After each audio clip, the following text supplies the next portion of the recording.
Hello, this is Vlad and a new story from my channel, Amazing Stories. Masha's mother-in-law was never pretty or even attractive. Elena Nikolaevna was always dry, sinewy, with high cheekbones, an almost masculine jawline, and a perpetually furrowed brow. So she had no choice but to tolerate her husband, Galena, Denis's father. As for her daughter-in-law, she had other options. Take, for example, Oleg Dmitrievich, the owner of the chain of hair salons where her daughter-in-law worked. Masha said he was going through a divorce, and Elena Nikolaevna noticed that her daughter-in-law's eyes twinkled a little too much when she mentioned him. Clearly there was some affection there. While it may be subtle for now, Masha is a decent woman, but still, if Denis doesn't come to his senses, who knows what Oleg Dmitrievich's warm embrace of her and his singling her out is worth. Elena Nikolaevna had lived her life and knew that friendship between a man and a woman doesn't exist.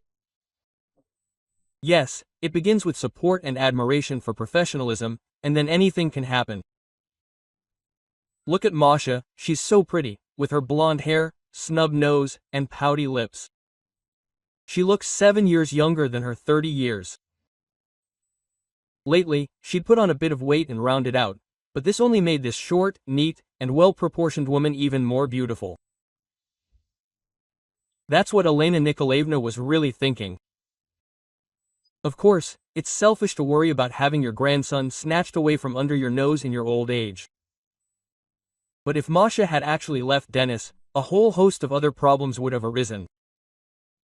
Her son would have completely lost his nerve, as they say. Denis took after his mother in appearance. But while Elena Nikolaevna's pedigree manifested itself in an unfeminine appearance, her son has almost jet black hair and thick eyebrows. A prominent forehead and strong jaw, coupled with an athletic build, made him, if not handsome, then certainly a very attractive man. His height, 6 feet 9 inches, was also an asset, but it made Elena Nikolaevna look like a tall, lanky column. It was a relief that grandson Igor took after his father only in looks, but in personality, he was calm and easygoing, just like his daughter-in-law. Elena Nikolaevna herself, like her son, had once been overly self-assured, tough, and reckless. But feminine nature softened these traits, and life itself took its toll, and that, to put it mildly, was a letdown. Her husband spent all his earnings solely on himself and served a decorative function. He also ruined her life with his fits of misanthropy and constant whining. True, he was, when he wanted to be, warm and charming, but over time, the fly in the ointment grew thicker and the honey thinned. Ultimately, when Denis was only 15, her husband left to seek happiness with a younger woman who hadn't yet tired of his antics. And Elena Nikolaevna was now pained to watch her son almost exactly copy his father's family lifestyle. Or, more accurately, torment Masha too. But her daughter-in-law was a modern and more sympathetic woman. So the mother-in-law herself didn't know. Either she was worried that Masha would continue to tolerate her husband's outrages, or she was afraid that Masha would no longer put up with his boorish attitude. As a woman, she sympathized with her daughter-in-law, wishing her a better life. As the mother of a wayward son and the grandmother of a grandson she adored, she wanted Masha to continue to pull this cart. "You've started working too much. Igorek misses you," quote. Her mother-in-law, on her rare day off, decided to have a heart-to-heart talk. Masha wanted to clarify with Saroni that the problem was that only her 8-year-old son was missing her, while Denis wasn't suffering at all from her absence. But what was the point of offending and further upsetting Elena Nikolaevna? It wasn't her husband's mother's fault that Misha was living in an increasingly unhappy marriage. Denis had always been a superficial, albeit charming, person, but Masha believed family would make him more serious. Now, after 10 years of marriage, it became clear that even Dennis's so-called attempts at business were merely a cover for his affairs and his friendship with the green snake. But Elena Nikolaevna had already suffered a stroke after yet another attempt to reason with Dennis. And now her legs were paralyzed. Her mother-in-law used a wheelchair, so it was pointless to tell her what was really the reason for her heightened interest in work. In fact, Masha was already preparing to live alone, realizing she had nothing to expect from her husband, and told her mother-in-law, "Elena Nikolaevna, I'm a good hairdresser, I don't mean to brag, but I get appointments a week in advance. They say I'm the best hairdresser in town, so I have to live up to it. My colleagues are already jealous, thinking I'm a snob. It's just an excuse for them, and then they'll spread rumors that I'm not all that good at my profession. So I'm hustling, taking courses, keeping up with trends." Masha tried to smile sincerely, but her mother-in-law, with her keen intuition, sensed deep weariness and even a hint of despair in her daughter-in-law's voice. Elena Nikolaevna had worked her whole life as a nurse, raising her son on her own. Life hadn't been a bed of roses, so she knew perfectly well that a fairly young, attractive woman couldn't live with a Dennis like that. "And what about your weak-willed, blonde boss, Oleg Dmitrievich?" "Well, that dwarf." Elena Nikolaevna decided to check if her daughter-in-law had developed even more friendly feelings for her boss. Masha used to talk about him all day. Now she barely says a word. Apparently, she noticed her mother-in-law was upset. "Elena Nikolaevna, he's no dwarf. He's a head taller than me. And you can't call him feeble-minded just because, like a decent man, he left the apartment to his wife and child. And why is he mine? We simply have a professional relationship. We agreed, you won't make things up that don't exist." Masha blushed deeply. That's true. She likes this Oleg even more now. No wonder I was worried. Look how worried he is. Her boss is a real saint. Don't touch him with a word, her mother-in-law concluded. And so as not to anger Masha, she decided to change the subject. Okay, don't be angry. Better tell me what's new with Igor. You told my grandson to take care of me, and now he doesn't say anything, Elena Nikolaevna sighed. Everything's fine, you know, Igor's a smart boy. There are a few problems with his peers, but that's because he doesn't tolerate rudeness and injustice. Nothing special. Masha decided not to tell her mother-in-law, who was barely recovering, that Igor had gotten into a fight with some kids a few years older. And all because they laughed at his inexpensive phone. They declared the boy a liar because he said his father was a businessman and his mother a cool hairdresser. Like, why didn't such wonderful rich parents buy something more expensive? But what to do? Masha made do as best she could. Her husband hadn't helped her for a long time. Her mother-in-law gave her entire pension, but the money was still not enough. And mostly because Elena Nikolaevna gave her pension to Dennis. But she couldn't speak out in that too. The money belonged to my mother-in-law. She gives it to whoever she wants. I have such a sweet grandson. I hope he won't be so hot-tempered with time, Elena Nikolaevna said dreamily. She simply adored Igor. And the boy loved his grandmother too. When Masha once again thought that one day Dennis would destroy the family with his neglectful attitude, most of all she felt sorry to separate her son from his mother-in-law. And who would look after her and where would she live? There were many questions, but few answers. And there were many reasons to drag out the divorce. The next day, Maria thought about this conversation with her mother-in-law and decided to talk to her husband that very day.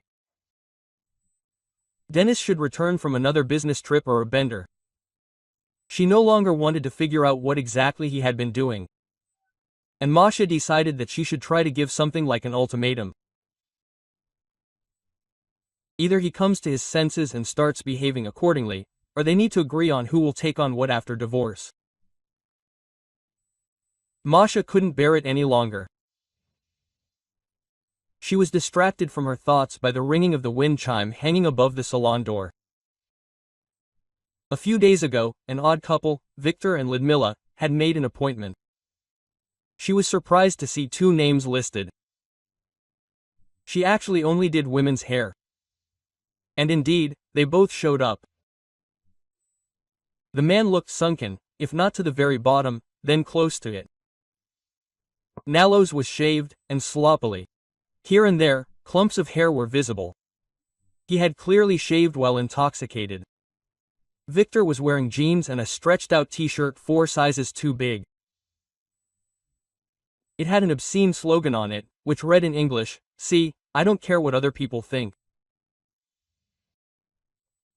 Next to the short, stocky man with pale blue slit eyes, a tall, curly, well-groomed woman with light brown hair and a mane down to her waist looked odd. A spectacular figure skater. The brown-eyed beauty resembled an expensive violin and was quietly babbling something in a sad, high-pitched voice. Her eyes were red and unhappy. It was obvious that Ludmila had recently cried. Victor, on the other hand, resembled a pioneer drum, speaking in a deep, abrupt, and uncompromising voice. "Cut my bride's hair, and make it shorter." As soon as he said this, tears began to flow from Ludmila's huge eyes. "I understand everything, love is blind. You'll fall in love with such a fop, but you can't make such sacrifices for love. It's a shame to cut such wonderful, thick, natural curls." Masha was surprised. And she said out loud, addressing the crowd, "You've definitely made this decision. You won't regret it. You know, I've never seen such thick, wonderful hair in my entire career. Well, I want the dawn." The unhappy girl didn't hide the fact that it wasn't her decision. "Enough chatter, do it." Quote, "What's it called, a bob?" Victor demanded. Ludo hunched her head. This made her swan-like neck suddenly seem short, and she hunched over. Ludmila just looked into Vidya's mouth and nodded like a rabbit looking at a boa constrictor. Quote, "Okay, come in, sit down, we need to look at the hair structure, then the haircut will be more successful, and then we'll wash your hair." Masha noticed that this Victor only seemed so confident. At reception, they offered him tea and TV, but he didn't want to leave his bride unattended. He kept looking around with a frightened expression. He was clearly afraid of something. Masha didn't understand why, but her intuition told her to stall for time. She was in no hurry to start cutting. The client looked very unhappy and frightened. Quote, "Have you used any products? You have very beautiful curls." Masha decided to cheer her up. The girl. She only nodded, frightened. And suddenly, several times, she touched the lower part of her face near the earlobe, which was hidden under her hair. And, taking advantage of the fact that the groom was distracted by a conversation on the phone, she lifted the hair that covered this part of the skin. "Call the police." This was written with an eyeliner pencil. Masha managed to read these 2 words in time. Vidyati was distracted from the conversation on the phone, and Lyuda immediately returned the strand of hair to its place. Quote, "I don't understand. Why are we dragging it out, huh?" the groom asked defiantly. "Unfortunate beauty." Quote, "We've already decided on the hair structure. Now we'll wash your hair," Masha answered as calmly as possible. "Hurry up, I have a lot to do today." Victor was indignant. And the sink for washing hair was in a remote part of the hairdresser's, so Maria turned up the volume of the TV and quietly said to Lyuda when she started washing, "Did I see the sign telling you to call?" "Yes, yes," the client replied enthusiastically. "Yes, so loudly that, you see, I noticed it." The girl noticed this and added, "Yes, let's wash it with conditioner too. It will make your hair softer." Quote, Victor believed they were simply discussing some feminine nonsense and returned to his conversation on the phone. "Well, then, I'll get the conditioner. Don't worry, it's included in the price." Quote, under this pretext, Masha went out into the hill and called the police. Everything was fine. Maria pretended it was about the bottle she'd brought. But Lyuda understood perfectly well what was being discussed. From then on, Masha decided to simply stall for time. She didn't quite understand what was happening, but she knew for sure that this Ludmilla was in danger. And it was also clear that the girl didn't want to lose her hair. This mask would also be very good for you, but you have to leave it on for 15 minutes, otherwise it won't work. Masha had been washing her hair for 20 minutes already. When Victor heard they'd have to wait longer, he became indignant. What are you dragging your feet about? I'm not going to pay you for all these procedures. I'll only give you what we agreed on when we made the appointment. Quote. Of course, and I wasn't going to ask for extra payment. But if your fiancé likes the result, all this can be purchased separately. Maria decided that if she pretended to be a greedy hairdresser, everything would look natural and unsuspicious. Advertisements and the desire to make a buck were unlikely to surprise even this Vidya. Okay, we'll wait a little longer, but if your haircut takes just as long, I'll choose another salon and I won't pay you anything at all. Victor decided such a threat would work on the slow and greedy hairdresser. Listen, I'm an expert, and I know that if you straighten and smooth your hair a little, the bob will look better. If you don't believe me, look at the ingredients yourself. The cut will be much neater. Quote. Masha managed to buy herself another 10 minutes by explaining in great detail about the miracle mask. She knew Victor didn't care though. But he hesitated to interrupt the insistent hairdresser. He was probably afraid of arousing suspicion. We women, after all, put on all this beauty just to be loved. Right? Masha asked the frightened Lyuda in her most cloying tone. She just nodded. And why did you hiccup? Probably from fear. Quote. Yes, I'll get some water now. Masha pretended the cooler was broken and they had to go somewhere else for it. That bought her a few more minutes. Maria knew perfectly well that once the client was in her chair, she'd have to start the haircut. Quote. Just pour some water from the tap, after all, my Lyuda isn't some kind of darling, Victor yelled impatiently. And I'm already here. Masha appeared with a glass of water. Then she began combing and styling the client's hair for as long as possible. If you wanted the cut to go faster, you should dry it a bit with a hairdryer. Actually, this was utter nonsense, but Masha realized Victor knew nothing about women's hairstyles, let alone men's. Dry it as much as you can. Oh, what a sleepy kingdom. Vidya began fidgeting in his chair. His patience was clearly wearing thin. Lyuda realized the hairdresser was doing everything to save her hair and calm down a bit. She froze over a glass of water and looked at Masha hopefully. She could only hope the police wouldn't pull up right to the main entrance and, seeing them, wouldn't have time to harm anyone. Someone like that could very well have a weapon.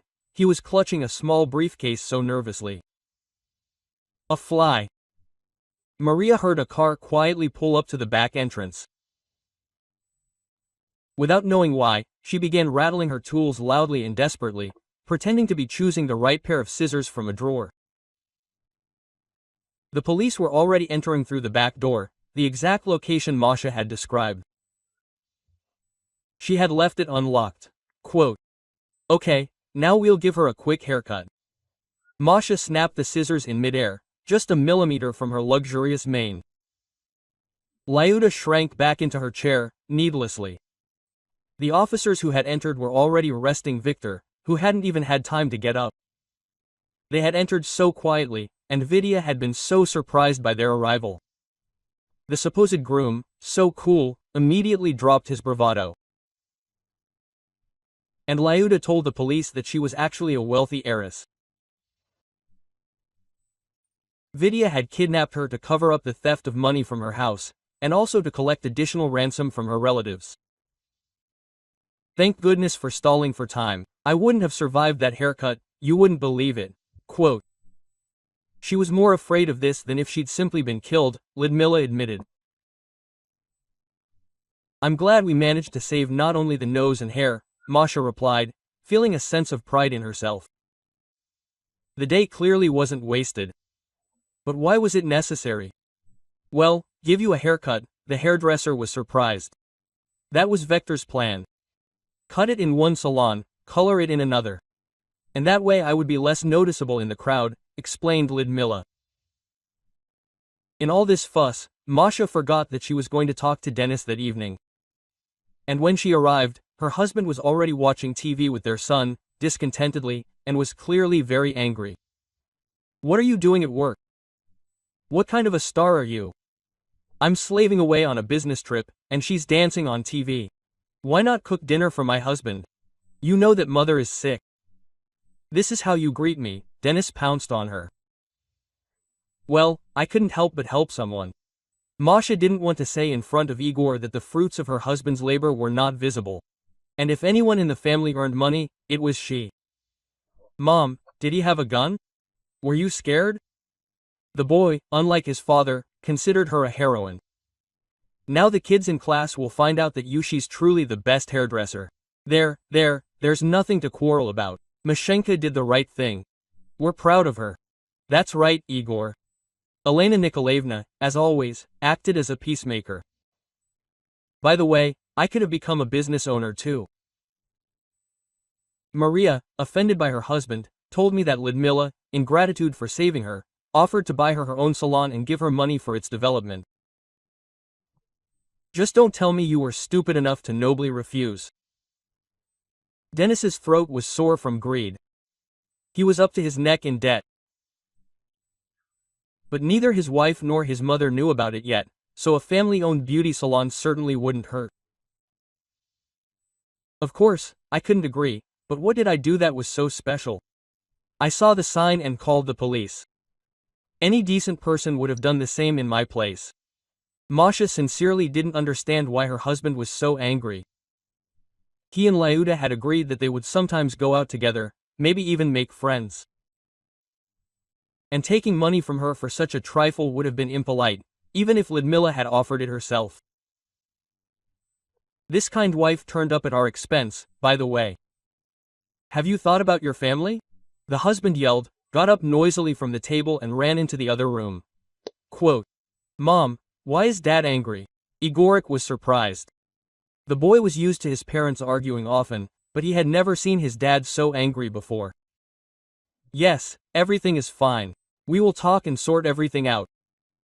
Dad was just worried that something could happen to me. Masha lied again. And what else could she say? She herself did not expect that Dennis would be so greedy for someone else's property. That evening they did not talk, although they went to bed in the same room. But, turning in different directions, each was thinking about his own. Igor was going to secretly meet this Lidmila. No, he was not going to remind her about the beauty salon. He just wanted to charm her as much as possible. What's wrong if he pretends to be a bachelor and courts her? And then we'll see? If he has to get married in order to get rich, he will divorce Masha. Dennis was quite successful in making girls fall in love with him. He had a certain spice about him that appealed to the female sex. Few could resist. He intuitively knew which approach was right for which woman. In the end, maybe it was for the best that stupid Masha refused. It wouldn't be in my interests for Lyuda to take a liking to her. It would be better for him to love me, and I'd find a use for the money, that's what Dennis thought. Masha was upset with her husband. She'd been through so much, put her life in danger. And all her husband noticed was that she'd missed out on an opportunity. Was he like that when we first met? That's what the woman was thinking. They'd met 13 years ago, and Masha tried to recall all the events that had happened then. They'd lived with her mother in a room in a dorm. It just so happened that her mother had gotten sick and couldn't take care of the household anymore. And besides, she could only be treated in the city. So, with great difficulty, they'd made such a difficult decision. However, Masha was rather happy about it. She'd just broken up with her fiancé, Vasily. He returned from the army with another girl, and yet he had promised to marry her since the 5th grade. And the most offensive thing is that he didn't choose his wife out of his heart. He married none other than the daughter of a rich farmer, a capricious woman 10 years his senior and with 2 small children. For Masha, it was a tragedy. She didn't judge Vasya. She knew he always wanted to live a beautiful life, and she, with a sick mother on her hands, was just not suitable. His youthful dreams are over. If it makes you feel better, I will love only you for the rest of my life. If you want, we can meet secretly from me. I'll even give you money, Ivan said before marrying another woman. Has he completely lost his mind? Masha slapped him in the face and was even glad that she hadn't tied her life to him. How could he have suggested such a thing? She loved him, after all, and she wasn't just any old woman. Her ex turned out to be a rotten person. She wasn't going to go to she didn't make an unhealthy compromise, but simply moved to the city without accepting any financial support. Back then, she was a young woman who had just graduated from hairdressing school and was practicing in a men's salon.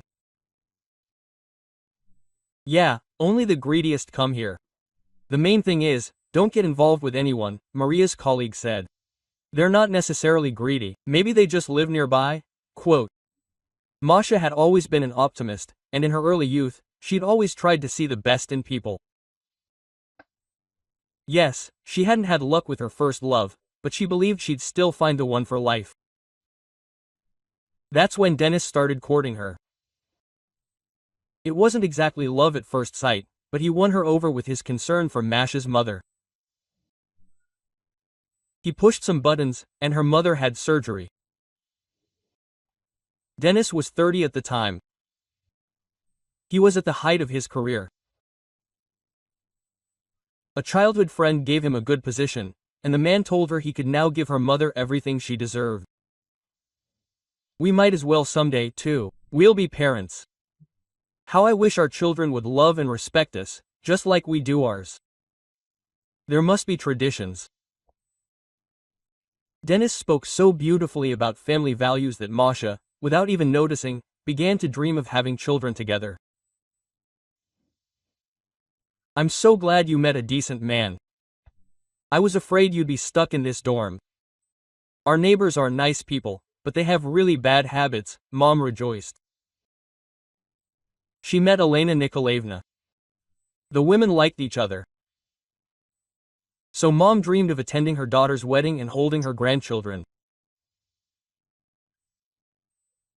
Oddly enough, it was this dream of Mom's that prompted Masha to say yes when Dennis proposed to her just 6 months after they'd known each other. She thought her mom could pass away any day. The operation prolonged her life, but the doctor's prognosis wasn't very encouraging, to say the least.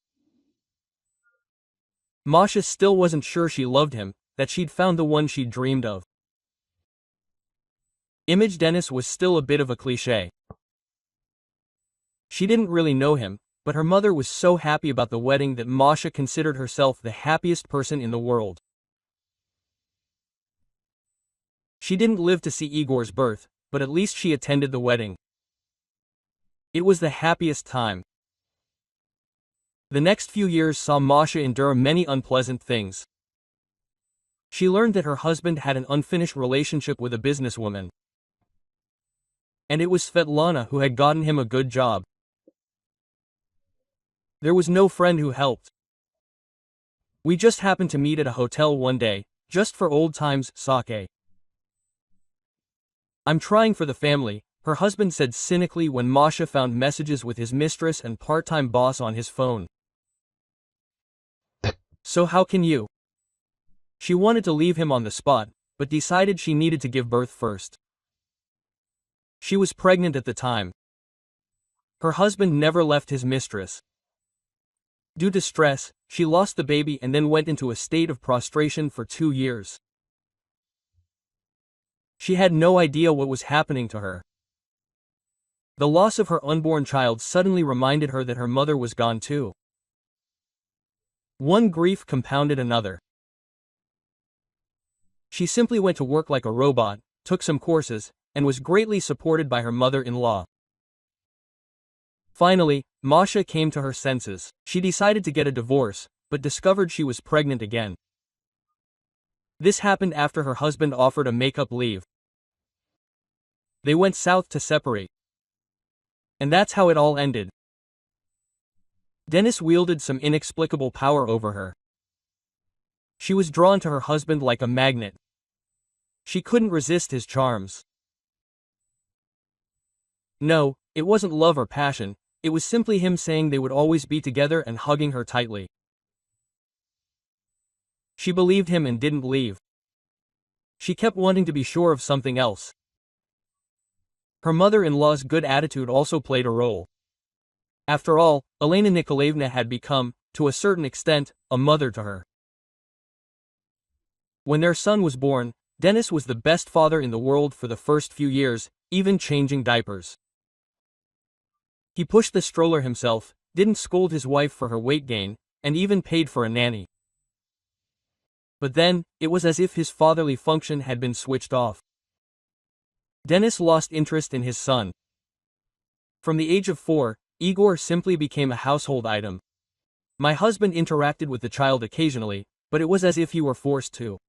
It was as if the novelty had worn off. Quote, "What happened? You loved Igor so much," Masha pressed. "Nothing, just a problem at work. Everything will be fine soon," her husband promised. And Masha waited. She couldn't believe that the family happiness that had lasted for 3 whole years had suddenly disappeared. But that's what happened. The attentive father was gone, and the caring husband was gone too. Suddenly, an indifferent and greedy man who lived his own life appeared next to Masha. Occasionally, Dennis became like before. There were outbursts of tenderness for his wife, attention to his son, but they appeared less and less often. Even with his mother, he now communicated reluctantly, as if it were an unpleasant duty. And then Masha found out that her husband continued to see his boss. He didn't break up with her, as he had previously assured her. There were others, and they were specifically advantageous women. Thanks to some, he made connections, others helped him earn something, while others covered up his sins and the fact that he shied away from work. To top it all off, her first boyfriend emerged from the past. Vasily was simply waiting for her at work. "Someone from the villagers gave me the address. I understand everything. I need to be with you. Get away from him," Vasya suggested. He even got down on his knees.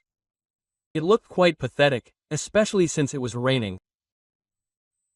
And Vasily didn't forget to put a bag under the knee that was forced to touch the asphalt. Quote, "Well, I don't love you anymore, and I have a son from another man. I'm married." Masha was so confused. And her coworkers giggled behind the glass and pointed at her. She could hardly think straight. Then, out of the shroud of rain, a squawking red-haired lady appeared and, with a scream of, "Oh, the traitor," grabbed Vasya by the scruff of the neck like a guilty cat, threw him into her car, and didn't deign to notice Masha at all. It was his wife. He hadn't divorced her, as it turned out from her screams.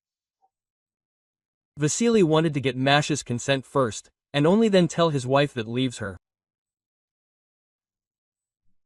He never showed up again, but her husband somehow found out about this story. Dennis knew perfectly well that his wife hadn't cheated on him, and yet there were scandals. "That's why you constantly accuse me of cheating on her, even though I'm guilty of it.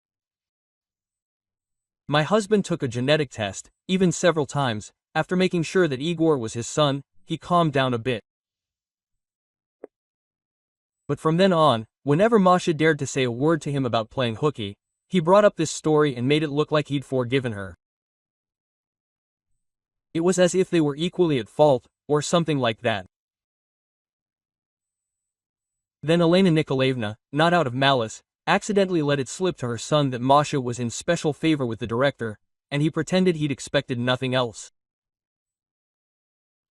and she pretended to be all white and fluffy. But she always wagged her tail, my husband said. You know what? If you keep teasing me like that, I really will leave you. You know perfectly well that I'm not like that. And since then, I haven't dated men since we got married, Masha finally protested. To her surprise, Dennis merely chuckled and said in a frighteningly calm tone, if it were different, I would have simply killed you.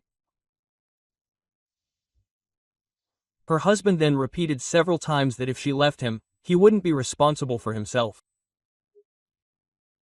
He even twisted it into something that Masha would prove her infidelity by leaving. But Dennis would find her and their son, and then she wouldn't be happy. Her husband became increasingly aggressive, breaking dishes and throwing various objects. The emotional abuse was so intense that Masha even stopped paying attention to it. He began calling her ugly, stupid, and worthless. And lately, even in front of her mother and son. All of this was presented with a certain humor, but the malice behind this supposedly ironic facade was genuine. Quote, if you don't need me, why do all this? Maria asked him one day. You're the mother of my son. And by the way, don't think I don't know about this meanness. He threw a pack of birth control pills right in her face. What meanness? How are you acting? Did you really think I'd want to have another child with you? Masha even burst into tears then. And she chose someone better. Well, try leaving, you'll see what happens. Her husband pushed her onto the bed. It wasn't very painful, but it was humiliating. And she clearly understood that then everything would only get worse. That's when the decision came. She no longer intended to discuss anything with Dennis or her mother-in-law, but she wanted to save up money and move far away, and then get a divorce there. Masha kept quiet and was very afraid of giving herself away. She didn't know how her husband would react if he figured it out, and she planned to tell the truth about their breakup over the phone. She'd accepted a small sum from Lyuda as a reward, but she had no intention of telling her husband. She wanted to rent an apartment soon, but for now she was facing the wall, back to back, with a man who had let her down many times and was now intimidating her, but she wasn't about to let him trample her.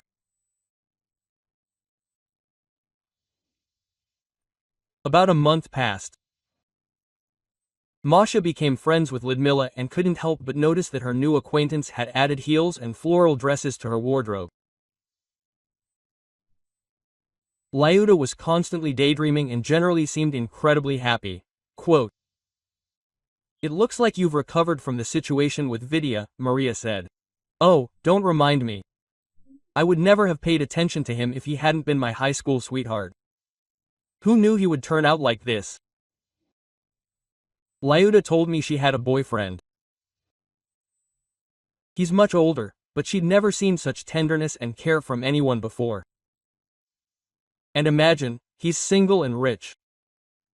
Oh, believe me, living with a man older than you isn't that easy. My husband is over 40, and even then, we've become like strangers, and you're younger than me. Why would you want a gentleman that age? Yes, I understand. At first, it's like a mentor shows concern, but then you're left alone with an ordinary man who constantly wants to re-educate you and thinks he has every right to do so, Masha sighed. She didn't really talk about her personal life, but here she let it slip and no one noticed. Well, no one has a perfect life. I don't think it would be any better if you married someone your own age. Admit it, you love your husband, otherwise why would you live with him? And you have a son, he's such a blessing, Lyudmila objected. I wouldn't like to talk about my personal life. We're going through a difficult time, and yet, keep in mind, wisdom doesn't always come with age. Sometimes it's only age that comes, Masha sighed. Okay, let's not argue. I'm in love and I'm happy. To be honest, I'm ready to marry him, and everyone has their own experience. Lyudmila even got a little angry at her friend, as if she was jealous. So Masha decided that it really was stupid to give advice that wasn't asked for. She should sort out her own life. Forgive me, I really did interfere in something that wasn't my business. Show me your future husband. I promise I'll only say good things. Masha wanted to make peace with Lyuda. Oh, easy. He looks amazing. Tall, brutal, Ludmilla agreed. She leaned on her phone and almost immediately found a photo of her hugging her beloved. Here's a recent selfie. This is my Dennis. Masha knocked over a cup of hot coffee on the table with her elbow and only came to her senses from the pain. She realized she wasn't imagining things. The photo really was her husband. So he was in his element. That's why he listened so attentively to my story and asked about everything. I don't understand anything. Are you crazy or something? Lyuda handed her a wet wipe. But the beige sweater with the coffee stain was already beyond saving, as was her belief that Dennis was even sometimes capable of behaving like a decent person. This is my husband. And it looks like he's decided to take you as a rich mistress. He always did that. And that's why I wanted to break up with him. Well, not only for that reason. There were others, too, Masha said. So why didn't you say anything earlier? I'll call them now and find out everything. Lyuda grabbed the phone and started screaming into it that she was talking to his wife.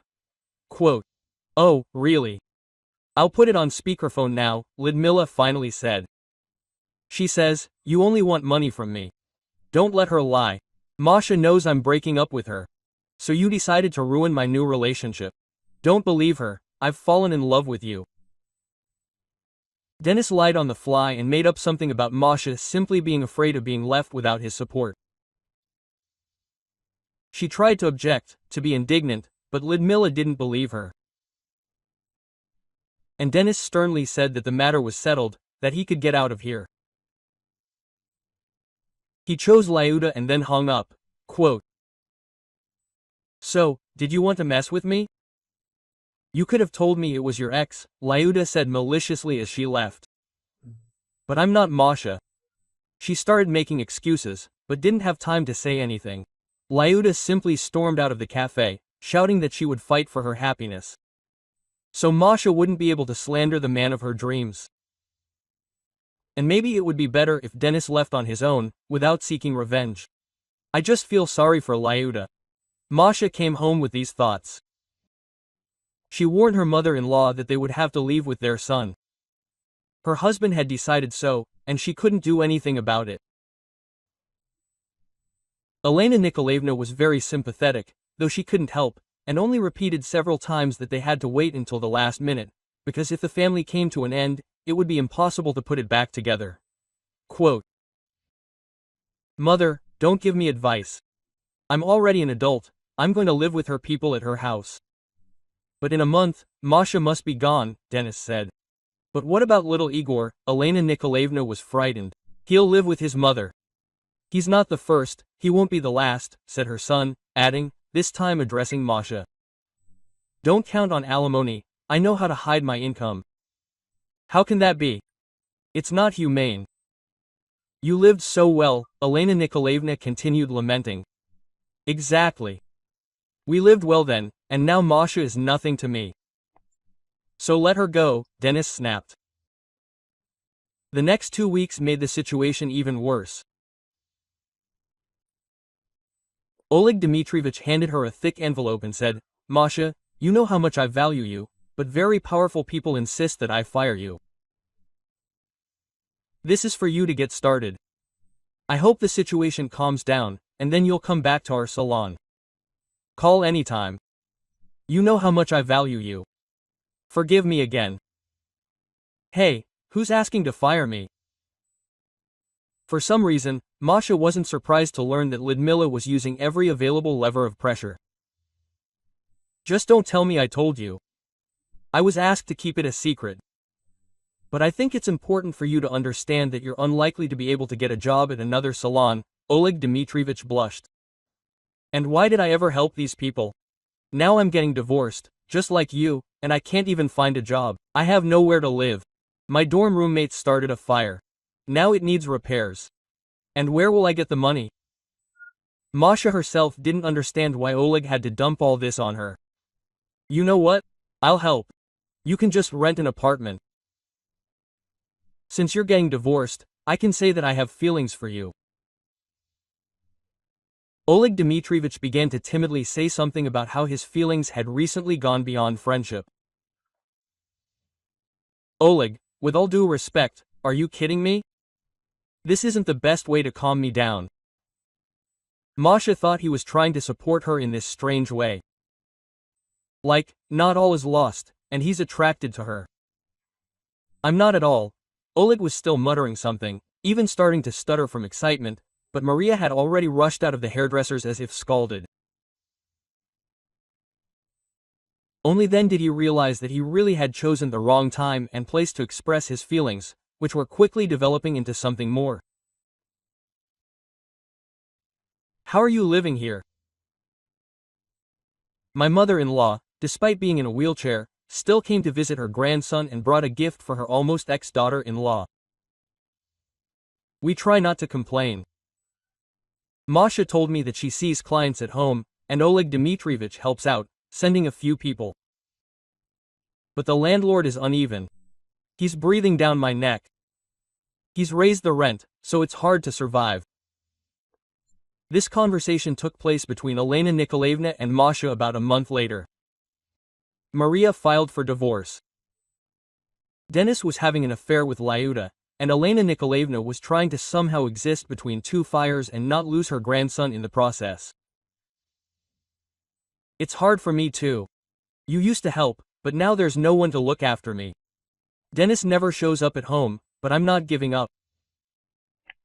My mother-in-law told me she's started doing therapeutic exercises and can sometimes walk around the room a little. But, of course, it was too early to talk about anything truly good. I brought you a little money. Sorry, but what could I do? Elena Nikolaevna guiltily handed over several thousand-ruble bills. What are you saying? I won't take anything from you. You don't know what else to expect from your son. Masha was even more touched at the sight of the helpless woman, sincerely trying to ease her burden. Please don't offend me. You know, I wanted to talk to my son, to persuade him to let you stay at home. He still doesn't show up, and he doesn't answer the phone. So I called this Lyuda. She sent a special taxi for me. That's how I found out. Elena Nikolaevna told me that Lyudmila suggested waiting for her son in the room where he now lived, and she noticed the packaging of the medication that a psychotherapist once prescribed for her after her husband left. You see, this medication is very powerful. A person stops worrying, becomes like a child. I suspected something was wrong when I talked to Lyuda. I think my son is adding this medication to her. He took what I had left and came up with this. He must have decided to pay off his debts. Wait, isn't Denis thriving? Masha didn't understand. What do you mean? Something started to come to light here. Some people are looking for him. They threatened that we would have to sell our apartment or something would happen to him. But even if we sold the house, it wouldn't be enough. He has so many debts. Elena Nikolaevna couldn't bear it and started crying. Masha was trying hard to understand the fragmented phrases that came through her sobs. It turned out that Denis had big money problems, and now he had persuaded Lyudmila to appoint him as the manager of the company that she had inherited. He himself was slipping her medication and slowly instilling the idea that she was incompetent, so she had to hand over the reins of power completely to him. Wait, did you really hear that he wants to put Lyuda in a psychiatric clinic? Quote. Maria was surprised. She, of course, understood that her ex-husband was a vile person, but she didn't think that things had gone this far. Yes, he discussed it with his friends. I didn't think I hear you. He was also going to notarize the right to manage this people's business, confirmed Elena Nikolaevna. And you said that Masha became scared. If all this was true, Ludmila had it even worse than herself. She felt a sense of compassion, tried, but Lyuda was sure that Dennis was simply caring about her. That's what she said, if it weren't for him, everything would have already collapsed. And with him, she feels like she's behind a stone wall. The unhappy mother of a swindler's son threw up her hands. So I decided to consult with you, concluded Elena Nikolaevna. Only then did the full picture appear before Masha. The unfortunate mother-in-law was trying to save both her and Lyuda from her own son, but she didn't know how to do it, and she was very afraid of dying before she could do anything sensible. That's why she came to Masha. That's what I'll turn to my former boss, well, that same Oleg. You suspected that he's in love with me. And it looks like he is. But that's not the point right now, it's that he knows Ludmila. His father was friends with her father, so maybe he'll try to convince her to get tested, Masha said. And I don't mind you building a personal life. Right now, I myself wouldn't wish you back with my Dennis. The mother-in-law was glad that it seemed like a way out had been found. During her independent life, Masha realized that she could trust Oleg. Moreover, she also began to like him, so she was sure the man would help, she could trust him. Lyuda really did become a bit strange. I'll try talking and getting tested under the pretext that she might also have low blood, like her father. You shouldn't mention Dennis right away. I don't think she's ready for this information. Oleg agreed to help. Lyuda went to the hospital. They gave her an IV drip, and soon she began to think better. That's when Masha explained to her why there were strange substances in her blood. I told her what I'd heard from Elena Nikolaevna. Was it true? Dennis kept trying to persuade me to come back quickly, saying people might figure out, well, that I was crazy. Ludmila was completely at a loss. Maybe I should install a video camera that he wouldn't notice when you get home, and then you wouldn't have to take my word for it. And I also need a reliable person, someone Dennis doesn't know by sight, just in case. Masha told me that in the last years of their married life, her ex-husband began threatening her. You never know what he's really capable of. I have such a person, Pasha. Lyuda told me that while she was in the clinic, a homeless person was admitted. They needed expensive medications to help him, but they weren't included in the free service, so she paid for his treatment. That's how they became friends. And this is that curly-haired guy, very nice, he was intelligent, and I would never have thought he was a...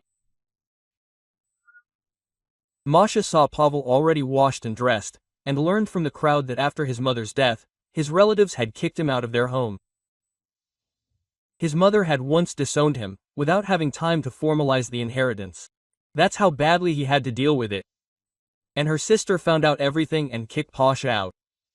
Maybe we can prove their relationship? I want to help him.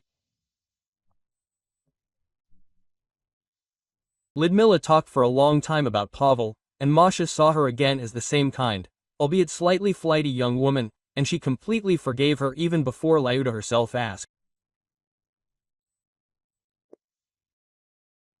Pavel agreed to help without further ado. He looked at her like Pasha would look at a queen. And Masha immediately realized that the guy was madly in love with her.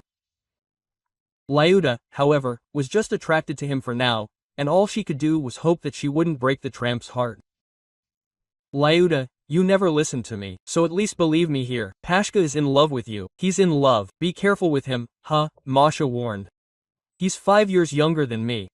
He's barely 20. Lyuda, as always, started to argue, then stopped herself and thought, well, if you're still so stubborn, then everything must be fine with you. Quote. Maria was delighted. The main thing is that Lyuda believed her, and they made up. Ludmila acted practically and hired more people from the detective agency, so they collected the evidence the police needed, and Pavel all this time diligently pretended to be a housekeeper. So when the police arrived and, outraged by the exposure, Dennis tried to pounce on Ludmilla, Pavel took the blow with a table knife. In a fit of rage, he tried to reach Ludmilla, but she wasn't even touched. But Pasha ended up in the hospital again. And although the knife was a table knife, it was still sharp. After all, they used it to cut steaks. Glad it came in handy, but it's a pity we won't see each other again. Pasha said the police offered him to go to them. They considered him capable and resourceful, and he could live in a dorm. And my friend said that you're in love with me. Lyuda pouted her lip resentfully. She herself had already begun to think about this gentle, kind and at the same time decisive, handsome young man spending his whole life next to her. Oh, I'm sorry, what am I saying? Don't get me wrong. I'm not some rich girl who thinks everyone should adore her. Just okay, forget it. We women can dream sometimes. It turned out stupid. Lyuda blushed. She hated herself, made a fool of herself. She had just broken up with a swindler and immediately fell in love with another. Yes, that was an obsession, and this is real, but it still seems stupid. You can't explain it. Lyuda tried. I jumped out of the room where Pasha was. Wait a minute. Your friend is right. Honestly, I will always wait for you, even for the rest of my life. You know, I saw you in a dream. Quote. Pasha said that since childhood he had had a dream in which a curly woman with luxurious hair stood next to him in a white dress, and kissed him on the lips. And then he grew wings. And then? Lyuda asked hopefully and burst into tears. Pasha realized that this unattainable dream could finally be embraced. And he hugged her tightly. We had a girl. And we were happy. Pasha's dream came true exactly a year later. Lyuda married him and also became a well-known philanthropist, helping to pay for treatment for those who could not afford it. And she started by paying for an expensive operation for Elena Nikolaevna. Of course, not for Dennis. He was sent to prison for fraud. Too many women had collected evidence of unseemly behavior against him. This is for you and for Igor, Lyuda told her friend. She was glad that the elderly woman had finally recovered. A month later, Masha told Ludmilla the good news. She was getting married to Oleg, and Elena Nikolaevna was the happiest for her. Quote. Imagine, my Igor will have a little brother or sister. Wait, when did you find out about this? It turned out that my friends were due around the same time. And I'm a single mother, so I'm having a girl. That's what Pashka said. Lyuda really wanted to become a mother. And on time, a girl was born, and then Dima. If you like this story, please support me with a thumbs up button. It's just one simple action for you, but it means a lot to me. Thank you in advance and all the best. M.